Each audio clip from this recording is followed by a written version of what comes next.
वे कह रहे बाल द्विज सुहन मित्र पितृभ्रातृ गुरुद्रुह न मे स्यान्निरयान् मोक्षो यपि वर्षायुतायुतैः। उन्होंने कहा कि मैंने इस राज्य को प्राप्त करने के लिए बच्चों को मरवा डाला। द्विज ब्राह्मणों को मरवा डाला, सुहृद मैंने अपने उन प्रेमियों को मरवा डाला जो हमारे लिए हमेशा अच्छा सोचते थे। सुहृद हितैषियों को, मित्र अपने ही मित्रों को मरवा डाला। पितृ भ्रातृ गुरुद्रोह अपने पितामहों को मरवा डाला, अपने भाइयों को मरवा डाला, गुरुजनों को मरवा डाला। इन सबका द्रोह लेकर के मैंने ये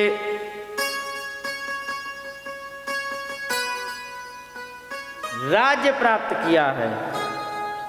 तो कह रहे कि न मे स्यान् निर्यान् मोक्षो, मेरी नरक से कभी भी मुक्ति नहीं होगी। यपि वर्षयुतायुतैः, करोड़ों करोड़ों सालों तक हमें नरक से छुटकारा नहीं मिलेगा। उन्होंने कहा कि सुनो, भगवान गए वहां पर, कह कि नैनो राज्ञा प्रजा भरतो धर्म युद्धे बधो दुषाम। ना तो राजा अगर जो अन्यायियों को धर्म के युद्ध में किसी को मार देता है तो उसको न ऐनः, उसको अपराध नहीं लगता है। इति में न तो बोधाय कल्पते शासनम वचः, और ये शास्त्र का जो वाक्य है ये मुझे ज्ञान करा ही नहीं पा रहा है। मैं जानता हूं कि धर्म युद्ध में दुष्टों को मारना अपराध नहीं होता है, फिर भी मेरा मन मानने को तैयार नहीं है कि मैंने कुछ भी अनुचित नहीं किया है। ये मेरा नहीं मन मान रहा है, अर्थात मुझे यही लगता मैंने बहुत बड़ा अपराध किया है। भगवान ने बहुत समझाया और बड़े ज्ञान सुना रहे हैं। क्या ज्ञान सुना रहे थे कि यथा पंकेन पंकाभ्याम सुरयावासुरा कृतम, जैसे कीचड़ से। अच्छा एक बात है, कोई कपड़ा है और वो कीचड़ में गिर गया, ठीक है, तो कीचड़ में गिर करके मिट्टी लग गई। अब क्या करो, उसी कीचड़ में आगे पानी भरा है, तो उसी कीचड़ के पानी से यदि कपड़ा को धोओगे तो क्या कपड़ा साफ हो जाएगा? हो जाएगा? नहीं होगा। तो यह कहा यथा पंखेन पंकाभ्याम, जैसे कीचड़ से कीचड़ को, सुरयावासुरा कृतम, मदिरा से माने शराब से शराब को धोया जाए तो क्या धुल जाएगा? भूत हत्या तथैव काम न राज्ञमाष्टुमर्हसि, और प्राणियों की हत्या करने से क्या यज्ञ करने से उसके पाप से छुटकारा मिल जाएगा? तो यहां पर बड़ी ही सुंदर बात आई। तुलसीदास जी कह रहे हैं,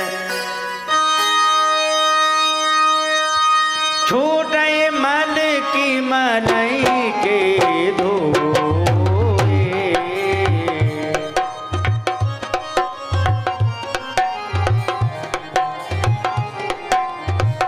घृत के पाव कोई बार बिलोए, घृत के पाव कोई बार बिलोए।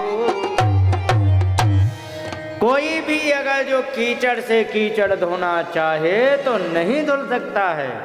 यही बात कह रहे यथा पंकेन पंकाभ्याम, कीचड़ से कीचड़, सुरयावासुरा कृतम, दारू से दारू को धो नहीं धुलेगी।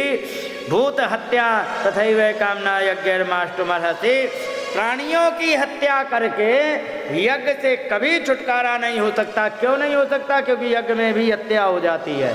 मालूम है कैसे? एक बार बताओ, तुमने पुरानी लकड़ी ली, पुरानी लकड़ी को यज्ञ में लगा दिया और उसमें बैठा हुआ है एक राधे राधे, बैठा होता कि नहीं? और उसको भी तुमने स्वाहा कर दिया, भले ही तुम्हें पता नहीं पर स्वाहा तो हो गया। तो एक हत्या को छुड़ाने के चक्कर में दूसरी हत्या नहीं कर ली मैंने, तो क्या मैं पवित्र हो सकता हूं? युधिष्ठिर जी सोच रहे हैं। भगवान ने बहुत समझाया, समझ में नहीं आई। मालूम है क्यों नहीं आई? क्योंकि समझ में तो आवे जो गुरु जी पे चेला की श्रद्धा होए। जब कोई बड़े व्यक्ति को छोटा व्यक्ति समझाता, जैसे पिता को पुत्र समझाए या बड़े भाई को छोटा भाई समझाए, तो उसकी बात समझ में इसलिए नहीं आती है क्योंकि बड़ा वाला जो होता है वो उस पर प्रेम करता है, वात्सल्य भाव, अरे बच्चा है समझा रहा ठीक है। लेकिन अगर जो उसी बच्चे पर यदि गुरु की भावना करके उस पर श्रद्धा करके सुनोगे तो वो बात समझ में आ भी जाएगी। जैसे कि आत्मदेव को गोकर्ण जी ने समझाया तो उनको समझ में आ गई। यहाँ पर भगवान कृष्ण युधिष्ठिर को समझा रहे, उन्हें समझ में नहीं आ रही। क्यों नहीं आई? क्योंकि युधिष्ठिर भगवान कृष्ण को अपने से छोटा भाई समझते हैं और छोटा भाई समझने के कारण उनको समझ में नहीं आई। भगवान ने सोची कि ऐसा करें, जब छोटे हॉस्पिटल में इलाज ना हो तो एम्स में ले जाना चाहिए कि नहीं? छोटे डॉक्टर से काम ना चले तो बड़े डॉक्टर को दिखाओ। उन्होंने सोची मैं इनसे छोटा हूँ इसलिए हम पे श्रद्धा नहीं कर रहे, चलो इनसे बड़े डॉक्टर के पास ले जाते। वे पहुँच गए लेकर के भीष्म पितामह के पास। बोलिए गोविंद भगवान की जय। भगवान भीष्म पितामह के पास ले गए क्योंकि वे तो उनसे भी पुराने थे। तब वहाँ पर उन्होंने बड़ा सुंदर ज्ञान दिया है, इतना सुंदर ज्ञान दिया है आपको क्या बताया जाए। यहाँ पर कहने लग गए उन्होंने कि वजह से ही वहाँ देखा तो भगवान को पूजयामास धर्मज्ञो देश काल विभागवित। उन परमात्मा को भीष्म पितामह ने पूजयामास। एक बात बताओ, महाभारत का युद्ध हुआ था, सब जानते हैं भीष्म पितामह कैसे पड़े थे मालूम है? सरसैया पर कोई अंग बाकी नहीं था जहाँ पर बाण न चुभा हो। अब वे पड़े थे, उठ सकते नहीं, हाथ पैर हिला सकते नहीं, तो पूजयामास धर्मज्ञो क्यों लिखा यहाँ है? झूठ लिख दिया क्या? नहीं, जैसी स्थिति परिस्थिति हो वैसे ही पूजा कर लेनी चाहिए। जैसे कि शंकर जी का ब्याह है, ठीक है, तो आपके यहाँ जब ब्याह होता है तो एक लड़की का ब्याह होता है तो चाचा ताऊ दादा दादी सब लग जाते हैं। तो दादा दादी जो दादी वगैरह होती हैं, माता वगैरह होती है, जो चाची होती हैं, वे घर में आई हुई माताओं का वेलकम करती हैं। जो चाचा ताऊ होते हैं वो सबके हाथ मिलाते, पाँव पड़ते हैं, जिसको जो जैसा होता करते कि नहीं, सब लोग कहते हैं, सबका वेलकम थैंक यू बोला जाता है। और शंकर भगवान के पास कोई नहीं। शंकर भगवान के यहाँ पर आए हुए बाराती, आए हुए जो उनके परिचित हैं, उनको वेलकम थैंक यू बोलने वाला कोई नहीं। अब वे क्या करें? तो यहाँ पर चल रहा था संकल्प किसका? कन्यादान का। ब्राह्मणों ने हाथ दे दिया था। शंकर जी और पार्वती का हाथ पकड़े हुए थे कौन? महाराज हिमालय, उनकी पुत्री थी पार्वती, तो उनके हाथ पकड़े थे। अब वहां पर आ गए भगवान और इंद्र, अन्य देवता।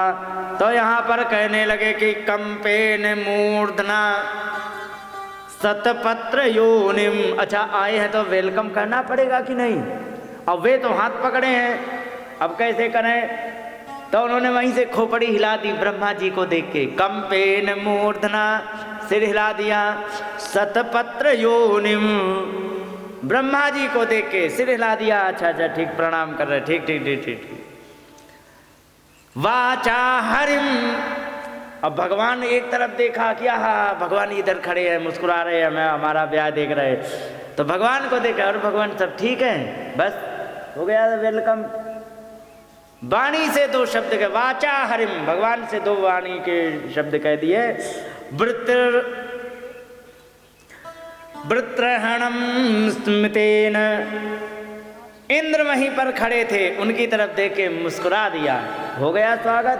क्यों, वे तो हाथ पकड़े खड़े हैं, वहां पर ब्याह में तो विघ्न करेंगे ना कि हाँ तुम्हारे लिए अलग से स्वागत किया जाए। उनकी तरफ देख के मुस्कुरा दिया। और आलोक मात्रेण सुरान अशेषान, जितने बाकी देवता खड़े थे उनको एक बार दृष्टि भर के देख लिया शंकर जी ने, बस हो गया वेलकम। हो गया कि नहीं? वहां से उठ के थोड़े जाएंगे सबसे कि आओ आओ बैठो बैठो, चाय लोगे कि कॉफी। अब यहां पर जो बात आई है कि पूजयामास धर्मज्ञो देश काल विभागवित, तो यहाँ पर जैसी स्थिति में थे उसी हिसाब से उन्होंने पूजन कर लिया। जैसे ही देखा भगवान केशव प्रणाम, हो गई पूजा, क्योंकि हिल सकते नहीं हैं। तो स्पष्ट आगे व्यास जी ने लिख दिया, देश स्थान काल समय क्या था, विभाग कैसी परिस्थिति में हो, इसको जान करके उन्होंने उसी हिसाब से पूजन कर लिया। तो देश ये था कि कुरुक्षेत्र की भूमि में पड़े थे। समय क्या है कि उस समय उनके बाण लगे हुए हैं और सारी परिस्थितियों को भांपते हुए जैसे वे पूजा कर सकते थे, क्योंकि इन सबको जानते थे, विभागवित, वे जानते थे क्या कहते हैं भीष्म पितामह, तो उनको प्रणाम कर लिया मुंह से बोल के। वहाँ पर इसके बाद भगवान को प्रणाम करने के बाद इसके बाद वहाँ पर कृष्णम च तत् प्रभावज्ञ आसीन जगदीश्वर हृदयस्थम पूजयामास मायूपात विग्रह, उनको हृदय में बैठे हुए परमात्मा का स्मरण कर लिया, भगवान कृष्ण का, क्योंकि अंदर भी तो भगवान बैठा है ना। अपने अंदर विराजमान परमात्मा को प्रणाम कर लिया, भगवान ने उनकी पूजा स्वीकार कर ली। और इसके बाद वहाँ पर सारे पांडवों को देख करके कहने लगे, अहो कष्टम अहो अन्यायम यदयोयम धर्म नंदन, अरे बड़े कष्ट की बात है कि तुम्हारे साथ इतना अन्याय हो गया। हे धर्म नंदना, हे धर्म के पुत्रों, तुम्हारे साथ इतना अन्याय हो गया। और जीवित नारहत क्लिष्टम, तुम इस प्रकार से कष्ट सहने के अधिकारी नहीं थे, समझे? क्योंकि विप्र धर्माच्युताश्रय, क्योंकि तुम ब्राह्मणों के धर्म के अच्युत माने परमात्मा के आश्रित रहने वाले थे, तुम इतने कष्ट सहने के योग्य नहीं थे। किनसे कहा? पांचों पांडव से। किसने? भीष्म पितामह ने। और कितने धर्म के ज्ञाता थे कि अर्जुन भी वहीं खड़े जिन्होंने ये दुर्दशा की है। ईर्ष्या किसी से नहीं है, क्योंकि उन्हें पता है कि धर्म युद्ध में हम किसके पक्ष में हैं। क्योंकि क्यों नहीं सहने के योग्य थे? क्योंकि तुम भगवान के, ब्राह्मणों के और धर्म के आश्रित रहने वाले थे, लेकिन तुमने सहा क्या क्या? संस्थिते तीरथे पांडव वृथा प्रथा बाला प्रजा बधू, तुम्हारे पिताजी के चले जाने के बाद प्रथा माने जो कुंती ने, जिसकी बाल प्रजा छोटे छोटे बच्चे थे। तुम एक बात बताना, अपने ऊपर जोड़ के देखना, जिस बहुत से ऐसी माताएं मुझे मिली, बच्चे छोटे छोटे 2-2 साल के, घर वाले साथ नहीं दे रहे हैं, उसमें भी पति छोड़ के स्वर्गवासी हो गया। बताओ उस माता को कितना कष्ट मिलता होगा बच्चों को पढ़ाने के लिए। बेचारी वो शिक्षा नहीं दिला सकती है जो उसे दिलाना चाहती। क्यों? आर्थिक स्थिति इतनी कमजोर है। यही बात वे कह रहे हैं कि संस्थिते तीरथे, अतिरथे माने पांडु जो थे उनके मर जाने के बाद प्रथा बाल प्रजा बधू, बाल प्रजा छोटे छोटे बच्चों वाली तुम्हारी माता थी। युष्मत कृते बहून क्लेशान प्राप्ता तोकवती मुहु। तुम्हारे कारण बहून क्लेशान, बहुत कष्टों को माता ने सहे, क्योंकि तोकवती छोटे छोटे बच्चों की माता थी। बच्चों को पालना बड़ा कठिन है, लेकिन क्या कर सकते हैं? क्यों? क्योंकि सर्वम काल कृतम मन्ये, ये सब काल के द्वारा जो निर्धारित होता है। भवताम च यद प्रियाम, काल के द्वारा जो निर्धारित होता है वो होता ही है, वही तुम्हारे साथ हुआ था। सपालो यद्वशे लोके वायोरिव घनावली, सपाल जो लोकपाल आदि जितने होते हैं, ये सब के सब उसी काल के वशीभूत होते हैं और जैसा चाहते वैसे चलाते हैं। किस प्रकार से? वायोरिव घनावली, जैसे वायु के दबाव से हवा जहां चाहे वहां पर बादल को उड़ा के ले जाती है कि नहीं? खींच करके बादल का नहीं हम जाएंगे तो कैसे मान जाएंगे? जाना ही पड़ेगा, क्योंकि हवा के प्रभाव से वायोरिव, हवा की तरह जैसे घनावली बादलों के मेघों को उड़ा के ले जाते और कोई वश नहीं चलता है। इसीलिए तुम्हारे साथ न्याय हो रहा, अन्याय हो रहा, अच्छा हो रहा, बुरा हो रहा है, बीमारी है, जो कुछ है, सबका सब सर्वम काल कृतम मन्ये, सबका सब काल के द्वारा निर्धारित होता है।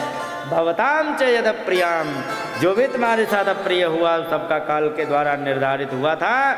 और सपालो यदवश लोके, और लोकपालों के सहित सारा संसार काल के वशीभूत होता है। वायोरिव घनावली, जैसे हवा बादलों को जबरदस्ती उड़ा के लेके चली जाती, जिस पर कोई जोर नहीं चलता। इसी प्रकार से काल के कारण, समय के कारण सारा का सारा दुख तुम्हारी माता ने उठाया। समझ गए? यहाँ कह रहे हैं काउना को सुख दुख कर दाता, निज कृत कर्म शोक सब भ्राता, निज कृत कर्म भोग सब भ्राता। यहाँ पर का जो कुछ होता है सब हमारे कर्मों से निर्धारित होता है, और जो मैंने कर्म कर लिए हैं उन्हीं कर्मों के अनुसार प्रारब्ध बनता है। उन्हीं प्रारब्ध के बनने से हमारे साथ समय वैसा ही व्यवहार करता है। क्योंकि उन्होंने कहा कि सुनो तो किस प्रकार से, क्योंकि जहां पर यत्र धर्म सुतो राजा, जहां पर धर्म पुत्र, धर्म के साक्षात पुत्र युधिष्ठिर राजा बने हों, गदा पाणिर्वृकोदर, जहां पर वृकोदर माने भीम जैसे गदाधारी हो, जहां पर कृष्णो स्त्री गांडीवम चापम, और कृष्ण जैसा शस्त्रधारी, कृष्ण माने भगवान कृष्ण नहीं, अर्जुन। यहाँ कृष्ण का मतलब अर्जुन है। जहाँ पर कृष्ण माने अर्जुन के जैसे शस्त्रधारी हों, और सुहृद कृष्ण, जहाँ पर कृष्ण मित्र हों, तो एक अर्जुन कृष्ण हो गए, दूसरे भगवान कृष्ण हो गए। तो जहाँ पर भगवान कृष्ण, जहाँ पर मित्र हों, ततो विपत, वहाँ पर आपत्तियाँ आई। सब क्यों आई? क्योंकि सर्वम काल कृतम मन्ये। ध्यान रखो माता, जो कुछ कर्म किया हुआ होता है उसको तो भोगना ही पड़ता है। उदाहरण दें, एक बात बताओ, द्वारिका में भगवान की कितनी पत्नियां थीं? 16,108 थी। इनके 10-10 बच्चे थे। कितने हो गए? 1,61,080 लड़के थे, जिसमें एक एक लड़की थी 16,108 लड़कियां थी। फिर इसके बाद नाती पोतों की लाइन लग गई थी। करोड़ों की संख्या में सैनिक थे। वहाँ पर खूब चकाचक भंडारा चलता था, खूब बढ़िया खाने को मिलता था। तो 5 पांडव यदि द्वारिका में चले जाते, ठीक है, और वहाँ पर अगर जो 1 साल भोजन कर लेते, तो क्या भगवान कृष्ण गरीब हो जाते? नहीं होते ना। फिर जंगल में क्यों एक एक रोटी को तरसे? क्यों तरसे? क्योंकि जो तुम्हारे प्रारब्ध में है वो तो तुम्हें भोगना पड़ेगा। एक बात और बता दे, नहीं, देखो, दुख और सुख मिलते सबको हैं। कोई भी बच नहीं सकता है दुख से, कोई बच नहीं सकता है सुख से। अंतर सुनो, जिसको प्रारंभ में दुख मिला ना, उसका भविष्य उज्जवल है, और जिसने प्रारंभ में खूब मौज मारी, भविष्य अंधेरे में है। ईमानदारी से बताओ, बादाम खाने से क्या बढ़ती है? अकल? गलत कह रहे हो। बादाम खाने से अकल नहीं बढ़ती है, ठोकर खाने से अकल बढ़ती है। समझ गए? जिसने ठोकर नहीं खाई उसको कभी भी अकल नहीं आएगी। असली शिक्षा, बढ़िया वाली एजुकेशन। लक्ष्मी जी, तुम वहाँ क्या कर रहे हो? इधर आओ। पढ़ी लिखी हो करके वहाँ बैठ गई, इधर आओ। ये बताओ, बढ़िया से बढ़िया शिक्षा कहाँ मिलती है? कॉलेज में मिलती है। क्यों? बढ़िया से बढ़िया शिक्षा कॉलेज में मिलती है।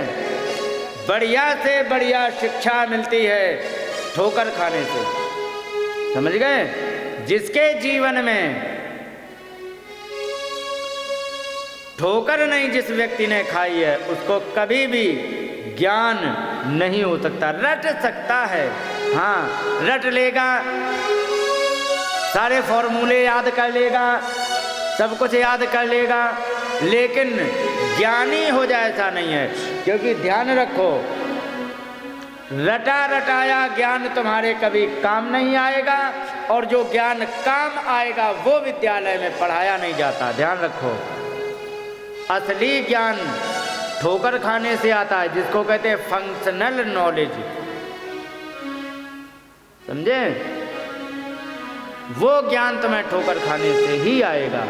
तो कहने का मतलब, 5 पांडवों को बचपन में ही सारे दुख मिल गए। तो मालूम है कितने धर्मात्मा थे जिनका आज भी आदर से नाम लेते हैं। और ध्यान रखो, जिसने बचपन में दुख सह लिए ना, तो वो अपने भविष्य को ऐसा निर्माण करेगा कि सब उसका आदर करेंगे। और अगर जो बचपन में यदि उसने दुख नहीं सहे, तो ऐसा वो अपने जीवन को बना लेगा कि उसके रहने और ना रहने का कोई मतलब नहीं रहेगा। समझ गए?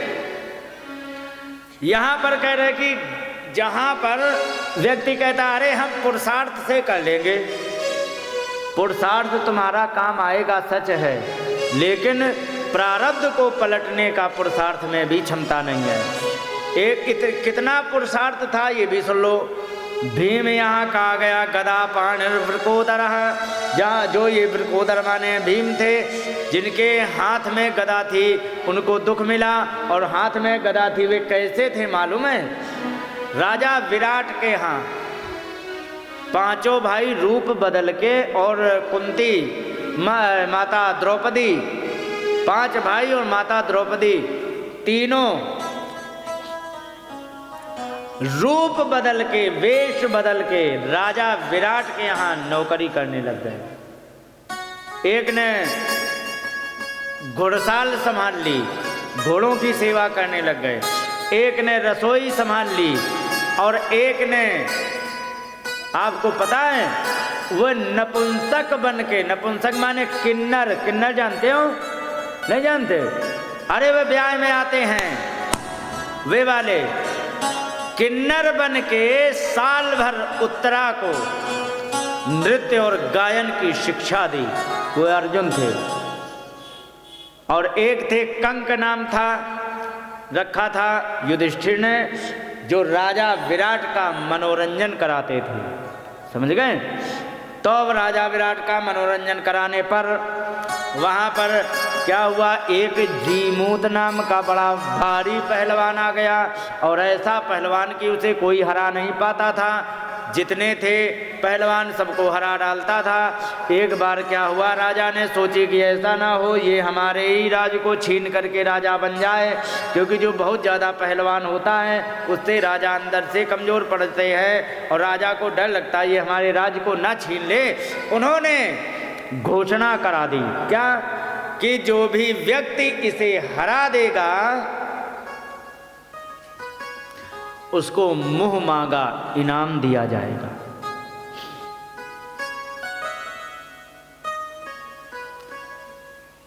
घोषणा सुनी भीम ने जाकर के राजा से कहा, महाराज हमारी बात सुनो, बताओ एक बार लड़ने का अवसर दो। अरे कि जाओ तुम भोजन बनाओ, जाके कहाँ चक्कर में पड़े हो, बहुत खतरनाक पहलवान है, खामखा में तुम्हें मार डालेगा, जाओ तुम। नहीं महाराज एक मौका, बहुत समझाया, नहीं महाराज एक मौका। उन्होंने कहा कि यदि तुम्हारी ही मरने की इच्छा तो जाओ, हम क्यों मना करेंगे, जाओ तुम लड़ो जाके, नहीं मानते हो तो जाओ, तुम्हें कौन मना कर पाएगा फिर। तो कहे कि इनाम पहले चाहिए, कि ऐसा कैसे हो सकता है, पहले शर्त पूरी करो तब इनाम। कहे कि सुनो, यदि इनाम पहले दोगे तो निश्चित शर्त पूरी कर दूंगा, इनाम पहले नहीं दिया तो शर्त पूरी नहीं होगी। तो कहे कि बताओ अच्छा इनाम क्या चाहिए। कहे कि कुछ नहीं। भीम ने कहा राजा विराट से, हमें कुछ नहीं चाहिए, मात्र एक समय पेट भर के भोजन दे दो। क्या मांगा? वे पांचों इतने धर्मात्मा होकर के उनकी क्या समस्या रही होगी कि उनको एक समय का भोजन मांगने की आवश्यकता पड़ी, वो भी इनाम के रूप में। इसका मतलब अभी तक वे भूखे रहे, और अंत में जब सब कुछ हो गया उन्होंने कहा ठीक है तुम्हें भोजन दिया जाएगा, कितना खाओगे? अरे कहे कि थोड़ा सा 200 रसोइयों को नियुक्त कर दो और जितना बना पाएंगे उतना खा जाएंगे। ले 200 रसोइये, राजा का आदेश, 200 रसोइये नियुक्त किए गए, राजा ने बनवाया भोजन, भीमसेन खा गए। अब जब आई उनको ताकत और जाके पहलवान को उठाया, चारों तरफ ऐसे ऐसे घुमा के पटक दिया तो एक बार में खरबूजे की तरह फट गया, और वो राधे राधे हो गया। गोविंदाय नमो नमः। बोलिए शंकर भगवान की जय, भगवान कृष्ण की जय, गोविंद भगवान की जय। ऐसे ऐसे दुख उन्होंने सहे, क्योंकि यहाँ कहा गया न यस्य कश्चित् राजन् पुमान् वेद विधिस्तम, कोई भी विधि के द्वारा निर्धारित किया हुआ होता है उसको कोई नहीं जानता है। हे राजन, उनको राजा शब्द से संबोधित कर रहे हैं भीष्म पितामह, क्योंकि राजा बन चुके हैं। हे राजन युधिष्ठिर, विधि ने क्या निश्चित कर रखा है कोई नहीं जानता है, क्योंकि यद विज्ञासया युक्ता महन्ति कवयोऽपि, और कहने लगे बड़े बड़े जो ज्ञानी होते हैं जानने की इच्छा करने पर भी मोहित हो जाते हैं, लेकिन वे नहीं जान पाते हैं कि विधाता करना क्या चाहता है। इसलिए जो कुछ हुआ सब तुम्हारे प्रारब्ध का समय का चक्कर था, हो गया। अब तुम्हें बहुत अच्छा है कि जाओ, आपको ये राजपाठ मंगलमय हो, इस प्रकार से कहा। अब ये उन्होंने पूछा कि एक बात बताओ, ये जो सामने खड़े मंद मंद मुस्कुरा रहे हैं, सामने से पीला पीतांबर डाले, इनको पहचानते हो? उन्होंने कहा कि हाँ बिल्कुल। कि कौन है? अरे कि हमारे मामा के लड़के हैं। क्योंकि यही गलती कर रहे हो तुम, इनके प्रभाव को कोई नहीं जान पाता, तुम कैसे जान पाओगे? यस्यानुभावम भगवान वेद गुह्यतमम शिव, इनके प्रभाव को शंकर भगवान जानते, तुम कहाँ से जान पाओगे? और देवर्षि नारद साक्षात भगवान कपिलो मनु, देवर्षि नारद जानते, वो वहीं खड़े थे बगल में, जहाँ पर भीष्म पितामह प्रवचन कर रहे थे, बगल में खड़े थे नारद जी। हाँ, क्योंकि यहाँ पर आए हैं पर्वतो नारदो धौम्य भगवान बादरायण, ये सब के सब वहाँ पर इकट्ठे हुए थे और वहीं नारद जी खड़े थे और कहने लगे कि थनो इनके लिए इनको जानना बड़ा कठिन है, क्योंकि देवर्षि नारद ही जानते हैं, साक्षात भगवान कपिलो नृप, हे राजन केवल कपिल भगवान जानते हैं, इनको जानना साधारण बात नहीं होती है। तस्मादिदं दैव तंत्रम व्यवस्थ्य भरतर्षभ तस्यानुविहितो न्याथ नाथ पाहि प्रजापवो। और कहने लगे सवै भगवान साक्षात आद्यो नारायण अपमान, कहने लगे कि ये साक्षात नारायण हैं और तुम कह रहे हो कि ये हमारे मामा के लड़के हैं। अब हैं कौन? साक्षात आदि पुरुष, सवै भगवान साक्षात आद्यो नारायण पुमान, ये साक्षात परमपिता परमात्मा है। बस मोहयन माया लोकम गूढ़ चरित्र विष्णुसु, छिपे हुए वेश में तुम्हारे यहाँ रह रहे हैं और तुम जानते हो ये हमारे मामा के लड़के हैं, ये साक्षात भगवान के भगवान हैं। एक बार क्या हुआ, एक गांव में एक पत्नी ने एक किसी फ्रॉड से सेटिंग कर ली और सेटिंग इतनी आगे बढ़ गई कि पति को राधे राधे कर लिया, पति राधे राधे कर दिया रात में। इसके बाद पुलिस को संदेह हुआ मामला कुछ गड़बड़ है, उन्होंने क्या किया कि उसके घर में जा करके एक पुलिस कांस्टेबल को, महिला पुलिस कांस्टेबल को सादा वस्त्रों में जा करके उसके घर में घुसा दिया। पर वे सब जान रहे कि ये कोई रिश्तेदारिन होगी, वहाँ पर बनी रही और एक्टिविटी पर ध्यान दे दिया। पुलिस तो भांप लेती है ओरिजिनल कौन नकली कौन, असली कौन रो रहा नकली कौन। माता तो बिलक के रो रही, वो जान गई कि ये इसका कोई लेना देना नहीं। भाई बाप रो रहे बिलक बिलक के, इनका कोई लेना देना नहीं। एक को देखा कि ये नकली रो रही है, उस पर ध्यान टिक गया।